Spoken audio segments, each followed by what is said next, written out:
All right. So, hello everyone, and welcome back to Fundamentals Friday. So, this is the third episode ng ating Fundamentals Friday, and for today, we'll do something a bit basic, which is algebra. However, it is something so simple yet so complex, since most of the time, dito nagkakaroon ng pagkakamali yung most students in their math subjects.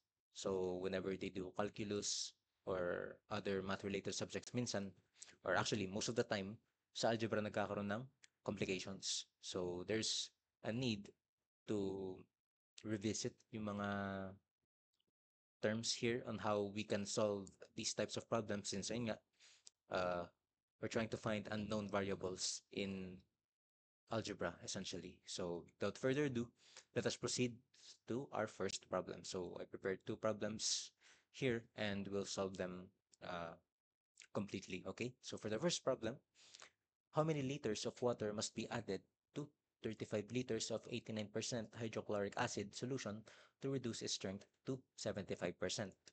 So first, let's illustrate yung ating given. Okay?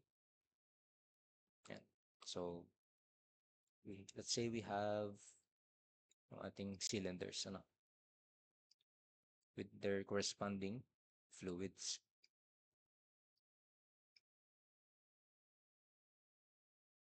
No? So this is the end result and ito yung idadagdag natin. So for this solution, let's say this is about ganito siya kapuno. So ito yung ating 35 liters of 89% hydrochloric acid solution. So ito yun, 12 liters ng ating HCl, which is meron siyang 89% na solution. And then yung ating pinaka-end part, this is 75% solution. And ito yung ating hinahanap, which is x. And we're gonna let our x to be the liters of water. No. So, meron siyang 0% solution ng HCl since it is water. And ito yung ating 35 plus x. So, putting this into notation, so, lagay lang natin yung illustration. So, syempre, pag dinagdag mo to, mas magiging puno tong ating magiging end solution. Okay? So, yun nga, putting it into notation, so we have 35 times 89% or 0.89 plus, yun nga, this is 0 and we have x, so we can actually cancel this for the sake of it. That is equal to 35 plus x times 0.75. Okay? And dito pa lang, pwede mo na siyang i-shift solve. So, if you're in the board exam, definitely, i-shift solve mo na para mabilis mo makuha yung sagot. But for the sake of this video, let's just solve it manually. So, 35 times 0.89 is 31.15.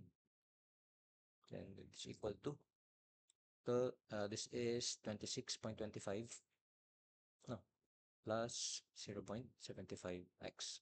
Now, we're just really isolating x here. So, what we can do is subtract, so I'll put the negative here, then we add it here, para masubtract siya. And then subtracting this here,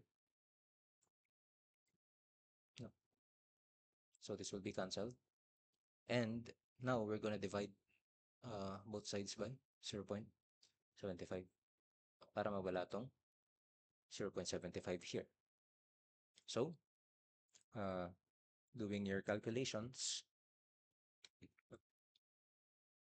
you will have your x would be 6.5333 liters. Okay? And ito na yung sagot. No. So, ganoon na siya kadali. So, again, analyzing the problems is essential for doing these kinds of problems. Okay? And, yun, if you shift solve, yun din yung magiging sagot. Ano? So, this is the answer for the first problem. Now, let's move on to the second problem. So, mas pahirapin natin. Okay? So, a purse contains $11.65 in quarters and dimes.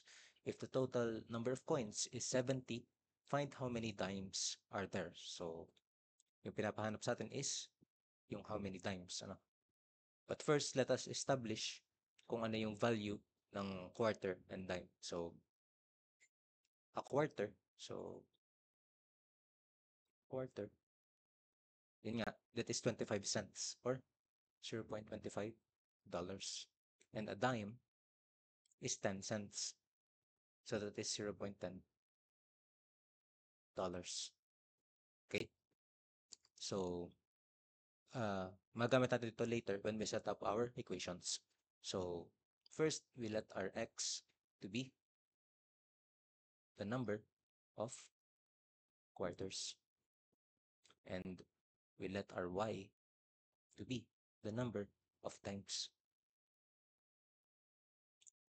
Now, we know na yung total number of coins is 70. Therefore, x plus y is equal to 70. No? And we are finding the number of dimes. No? So, we know that y is equal to, no, subtract x from both sides. This is 70 minus x. This is our equation 1. Okay? So, given this relation, no. Now, ang gagawin naman natin is we're basically inputting yung total money. So, that is 0.25 times x plus 0.10 times y. This is equal to 11.65. Now that we have a value of y, we can solve for x, but I think it is much more faster if we equate it in terms of x para yung y agad yung makuha natin. So let's do that. So let's change our equation 1. So that is x is equal to, again, the same. That is 70 minus y. So, yung ating x will replace that by this. So, para siya ay in terms of y na lahat. So, 0.25 times 70 minus y plus 0.10y. That is equal to 11.65. Now, na meron ka ng ganitong equation, you can shift solve it to arrive at the answer. No, but again, just for the sake of computing, let's just compute it manually. Okay, so we have 17.5 minus 0.25y, no, plus 0. And y is equal to 11.65. Now, again, simplifying, 17.5 minus 0.15 y is equal to 11.65.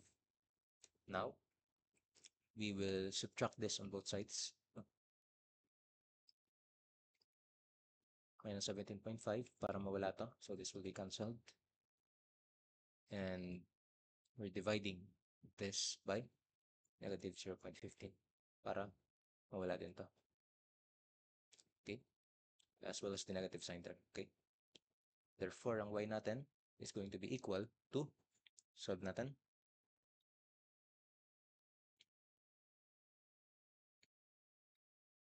we'll have 39. 39 times. So, given this, alam din natin yung magiging number ng ating quarters, which would be 31. So, if we did the other way kanina, na inequate natin yung y in terms of x, then we will arrive at 31 quarters. So, ayan, that's another way to compute that. So, ayan. Again, if you're looking for efficiency and speed, yun nga, as I have said, shift solve mo na lang. Okay? So, ayan. And I guess that would be it for today's video, since yun nga, algebra lang naman siya. But still, we have to consider it since it is the foundation of so many mathematical concepts that we will still learn. Okay? So, ayun. Thank you guys for tuning in sa ating Fundamentals Friday. And I'll see you guys tomorrow sa ating Study Saturday. So, thank you guys and for tuning in. And goodbye. Happy learning.